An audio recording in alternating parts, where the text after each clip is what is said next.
stopcook.com ஒரு தமிழருடைய application. 1000க்கு மேற்பட்ட ரெஸ்டாரண்ட்களிலிருந்து நீங்கள் வந்து டிஸ்கவுண்டட் ரேட்ஸுக்கு வந்து உணவை ஆர்டர் செய்யலாம். பத்தலையா பிரசாந்த் 10 அப்படின்னு கோட் யூஸ் பண்ணுங்கள், எக்ஸ்ட்ரா 10% டிஸ்கவுண்ட். குவாலிட்டியான உணவுகள், அதை வந்து தரமான வகையில் உங்களுக்கு வந்து வீட்டுக்கு வந்து சூப்பராக டெலிவர் பண்ணுவாங்க. இல்லாட்டி நீங்கள் நேராக போய் கூட வந்து சாப்பிட்லாம். 24 ஒரு பெரிய சூர்யாவின் மிக பிரம்மாண்டமான பட்ஜெட்டில் படம் அப்படின்ட்டு வந்து படம் வந்து விளம்பரப்படுத்தப்படுகிறது. அது வந்து எவ்வளோ உண்மை அப்படிங்கிறது வந்து படத்துக்குள்ளே போய் பார்த்தா தான் தெரியுது. செட்டுக்கு வந்து இவங்க செலவு பண்ணியிருக்கிறதே வந்து கிட்டத்தட்ட வந்து 30-40 கோடியை தாண்டி இருந்தாலும் ஆச்சரியப்படுவதற்கில்லை. அதே மாதிரி விஎஃப்எக்ஸும் தான், அந்த ரொம்ப கன்வின்சிங்கான விஎஃப்எக்ஸு, ரொம்ப பிசுரடிக்காத ஒரு உண்மையானுமே உலகத்தரமான விஎஃப்எக்ஸ். ஏன்னா சிலதெல்லாம் சொல்லுவோம் உலகத்தரம் அப்படின்ட்டு, ஆனால் மனசுக்குள்ளே தோணும் இல்லையடா இன்னும் கொஞ்சம் கம்மியாக தானே இருக்குது அப்படின்னு தோணும். ஆனால் இது வந்து அது தோணவே இல்லை. ஏன்னா உண்மையாலுமே வேர்ல்டு கிளாஸ் விஎஃப்எக்ஸு. அப்படியே அந்த வாட்சை கட்டுவார், அப்படியே வாட்ச் மாறுறதாகட்டும், அப்படி சாவி உள்ளே போடுவார், அந்த சாவி அதுவே உள்ளே போகிறதாகட்டும், அந்த டைம் மிஷின் மாதிரி இருக்குது அது ரன் ஆகிறதாகட்டும், என்ன இல்லை எல்லாமே வந்து அத்தன்டிக்கான விஎஃப்எக்ஸ். அதுதான் வந்து இந்த படத்தை வந்து இந்த படத்தினுடைய அந்த இன்டென்சிட்டியை வந்து இன்னொரு படிக்கு கொண்டு போகிறது அப்படின்னு நான் நினைக்கிறேன்.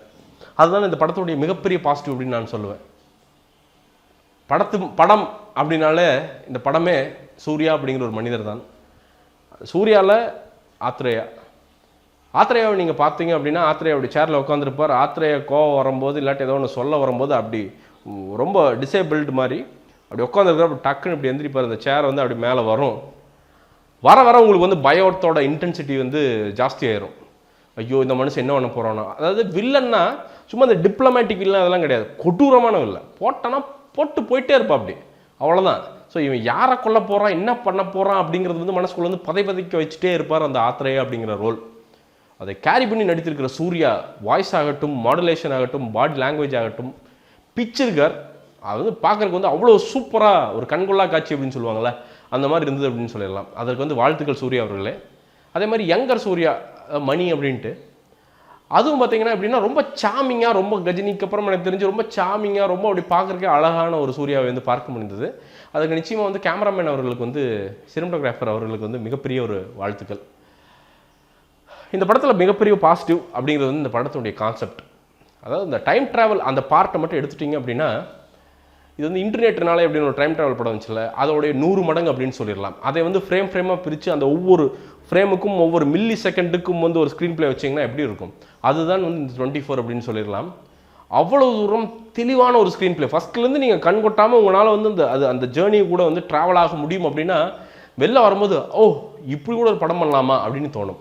அதே மாதிரி அந்த டைம் ட்ராவல் பார்ட்டை மட்டும் கட் பண்ணி ஒரு படமாக வந்து இவங்க வந்து இன்டர்நேஷனல் ஃபிலிம் ஃபெஸ்டிவல்ஸ்க்கு வந்து சப்மிட் பண்ணாங்க அப்படின்னா, பல ஃபிலிம் ஃபெஸ்டிவல் அவார்டுகளை வந்து இது தட்டும் அப்படிங்கிறது வந்து எனக்கு சந்தேகமே இல்லை. ஏன்னா அவ்வளவு தெளிவான ஸ்க்ரீன் பிளே செய்யப்பட்ட பார்ட்டுகள் வந்து அவை. சரி என்னடா டைம் ட்ராவல் பார்ட் அப்படிங்கிற வேறு 4-5 பார்ட் இருக்கான்னு ஸ்பேர் பார்ட் மாதிரி அப்படின்னு கேட்டிங்கன்னா இருக்குது. அதுதான் இந்த படத்துடைய பிரச்சனை அப்படின்னு நான் நினைக்கிறேன். படத்துடைய மிகப்பெரிய பிரச்சனை அப்படிங்கிறது என்னென்னா, லவ் போர்ஷன் அப்படின்ட்டு சமந்தாக்கும் சூர்யாவுக்கு இடையில வந்து ஒன்று வருது. அது எப்படின்னா, விக்ரம்குமார் வந்து மேக்ஸ் எழுதுகிற பையனை கொண்டு போயிட்டு காலில் வந்து என்ன சப்ஜெக்ட்னே தெரியாமல் ஃபிசிக்ஸ் எக்ஸாமில் போய் உட்காந்தா எப்படி இருக்கும், திருன்னு முழிப்பான் அப்படி இல்லை. அதே மாதிரி தான் திருன்னு முழிச்சிருக்கார் விக்ரம்குமார் அவர்கள் லவ் போர்ஷன்ஸ் மட்டும். அவருக்கு வந்து எப்படி வந்து இதை எக்ஸிக்யூட் பண்ணி எப்படி வந்து ஸ்க்ரீனில் வந்து அந்த கெமிஸ்ட்ரியை கொண்டு வரது அப்படிங்கிறதே தெரில.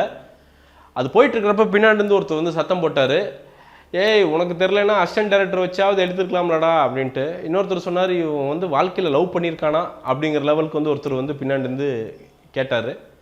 அதுதான் நம்ம மனசுக்குள்ளேயும் வந்து தோணுது. அந்த லவ் போர்ஷன் அப்படிங்கிறது வந்து ஃபர்ஸ்ட் ஹாஃபில் பார்த்தீங்கன்னா ஒரு 7 to 8 நிமிஷம் வருது, அதங்காட்டிக்கு வந்து பெருசாக தெரில.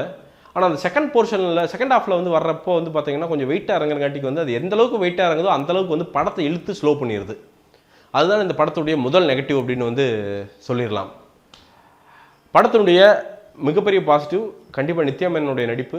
ரொம்ப சின்ன ரோல் அப்படின்னாலும் வந்து ரொம்ப அழகாக நடிச்சிருக்காங்க. எனக்கு தெரிஞ்சு வந்து சத்யன் அவர்களை வந்து இன்னும் கொஞ்சம் யூஸ் பண்ணியிருக்கலாம். ஒரு சின்ன காமெடி ரோல் தான் சூப்பராக பண்ணியிருக்காங்க. படத்துடைய மிகப்பெரிய பாசிட்டிவ் சரண்யா மேடம், நான் தான் உன் அம்மாடா அப்படின்னு சொல்லிட்டு அந்த மணியை வந்து தன் தோளில் தன் காலில் போட்டு தட்டுகிறப்போ அவங்க அந்த பேசுகிற அந்த நீளமான வசனம் அப்படிங்கிறது வந்து யாருக்குமே அழுகை வர வைக்கக்கூடியதாக அவ்வளவு பர்ஃபார்மன்ஸ் ஓரியன்டாக இருந்தது. பிச்சிருக்காங்க சரண்யா மேடம், அதற்கு வந்து வாழ்த்துக்கள். படத்தில் வந்து நெகட்டிவ் அப்படிங்கிறது என்னென்னா, இந்த லவ் போர்ஷன் ஒன்று. ரெண்டாவது என்னென்னா, படம் வந்து 95% செட்டு அப்படின்னு சொல்கிறாங்க. அது வந்து டக்குன்னு வந்து தெரிஞ்சிருது. ஏன்னா எப்போ பார்த்தாலும் ஒரு முட்டு சந்து தான் வருது, அதுக்குள்ளேயே தான் சூர்யா ட்ராவல் பண்ணிகிட்டு இருக்காங்க. எந்த கடை எந்த பிரச்சனையாக இருந்தாலும் அந்த முட்டு சந்துக்குள்ளே தான் வந்து முடியுது. அப்படிங்கிறப்போ ஒரு சலிப்பு தட்டக்கூடிய ஒரு மொனாட்டனஸான ஃபீலிங் வந்து சம்டைம்ஸ் வந்து வந்துடுது. அதுதான் இந்த படத்தினுடைய நெகட்டிவ் அப்படின்னு வந்து நான் நினைக்கிறேன். ஒரு பாலிவுட் ஸ்டைலில் ஒரு சல்மான் கான் பண்ணக்கூடிய விஷயங்கள் அவர் பார்த்தா நிறைய செட்டு போட்டு எடுப்பாங்க. பட் அவங்க அது வேறு. பட் இது நமக்கு எடுக்கிறப்போ வந்து அந்த பாலிவுட் அந்த ஒரு டேஸ்ட் வந்து ஒரு மாதிரி வந்து புளிச்சிருது. ஸோ அதை வந்து கொஞ்சம் அவாய்ட் பண்ணிவிட்டு கொஞ்சம் அவுட்டோர் நிறையா போயிருந்தாங்க அப்படின்னா வந்து படம் இன்னும் கொஞ்சம் நல்லா இருந்திருக்கான வாய்ப்புகள் வந்து இருந்திருக்கும்.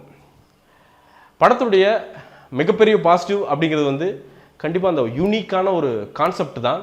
அந்த யூனிக்கான கான்செப்ட்லேயும் பார்த்தீங்கன்னா டைம் ட்ராவல் அப்படிங்கிறது வந்து டைம் ட்ராவல் மட்டும் அப்படின்னு சொல்ல, அதற்குள்ளேயும் ஃபேட்டையும் உள்ள நினைத்திருக்கிறார். அதாவது நல்ல நேரம் வந்தால் எல்லாம் நடக்கும் அப்படின்னு ஒன்று சொல்கிறாங்கல்ல.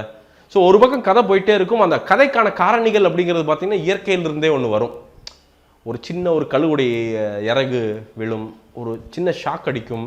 இதெல்லாம் என்னடா அது சும்மா இந்த இது ஷார்ட்டை காட்டுறாங்களே அப்படின்னு பார்த்தீங்கன்னா, அதற்கும் இவங்களுடைய லைஃபுக்கும் இந்த கதைக்கும் அப்படி கனெக்ட் பண்ணுவார் வருங்க விக்ரம் குமார். அப்போ தான் வந்து அவர் ஒரு கிரியேட்டராக எங்கே நிற்கிறார் அப்படிங்கிறது வந்து நமக்கு வந்து இப்படி ஷாக் அடிக்கும். உண்மையாலுமே அவ்வளோ சூப்பராக வந்து பண்ணியிருப்பார் விக்ரம் குமார் அவர்கள். அதற்கு வந்து வாழ்த்துக்கள். படத்தினுடைய நெகட்டிவ் என்ன அப்படின்னு கேட்டிங்கன்னா, இது சொல்கிறதுக்கே வந்து ஒரு மாதிரியாக இருக்குது. பாடல்கள். காலமென் காதலியோ அப்படிங்கிற அந்த பாட்டு மட்டும்தான் வந்து பார்த்தீங்கன்னா அந்த படத்தோட ஒன்றி நமக்கு வந்து ரொம்ப இன்ட்ரெஸ்டிங்காக பார்க்க முடியுது. மிச்சம் எல்லாமே வந்து எங்கேயோ போய் உக்காந்துட்டு வந்து அதே பழைய அப்படியே பாடல்கள் கேட்டால் ஒரு ஒரு ஒன்றுமே இல்லாத ஒரு ஃபீலிங் வரும்ல. இது என்ன பாட்டு என்ன ஒன்றும் தெரில அப்படின்ட்டு ஏதோ கேட்குறோம் அப்படின்ட்டு அந்த மாதிரி தான் வந்து இருக்குது. அந்த அழகியே அரக்கியே அப்படின்ட்டு ஏ அப்படின்ட்டு போகுது.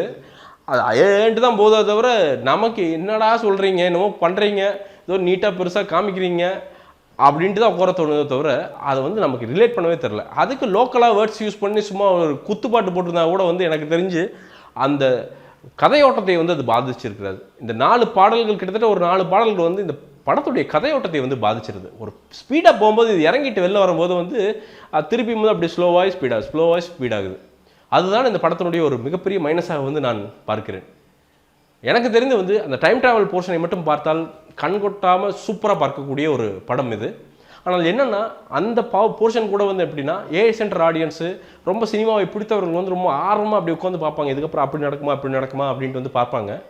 நம்ம ஊர்க்காரங்க வந்து அப்படியே சும்மா பிடி கிடி காதில் வச்சுக்கின்னு அப்படியே சொரிஞ்சுக்கின்னு அப்படி இப்படி திரும்பிட்டு இப்படி பார்த்தா சம்மந்தமே இல்லாமல் ஒன்று நடந்திருக்கு, மச்சி என்ன நடந்துச்சு அப்படின்னு கேட்குற லெவலுக்கு தான் வந்து ரொம்ப காம்ப்ளெக்ஸாக ஸ்க்ரீன் பிளே இருக்குது. ஸோ இது எந்த அளவுக்கு வந்து வெகுஜன மக்களிடம் வந்து இந்த படம் சென்றடையும் அப்படிங்கிறது தான் என்னுடைய மிகப்பெரிய ஒரு கேள்வியாக வந்து இருக்கிறது.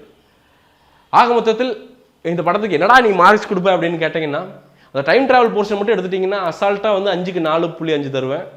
அந்த அளவுக்கு வந்து அவ்வளோ சூப்பரான போர்ஷன். ஆனால் அது மட்டுமே படம் கிடையாது, எல்லாம் சேர்த்தது தானே படம். ஸோ ஒரு படமாக இந்த படத்திற்கு வந்து கண்டிப்பாக 5க்கு வந்து 3.5 தரலாம். கண்டிப்பாக ஒரு டைம் பார்க்கக்கூடிய நல்ல என்டர்டெய்னர். போய் பாருங்கள். நல்ல இந்த மாதிரி முயற்சிகளை வந்து நீங்கள் சப்போர்ட் பண்ணுங்கள். மீண்டும் ஒரு விமர்சனம் முன்னோட்டம் இல்லை வீடியோவுடன் கூடிய விரைவில் உங்களை சந்திக்கிறேன். அதுவரை நன்றி, வணக்கம்.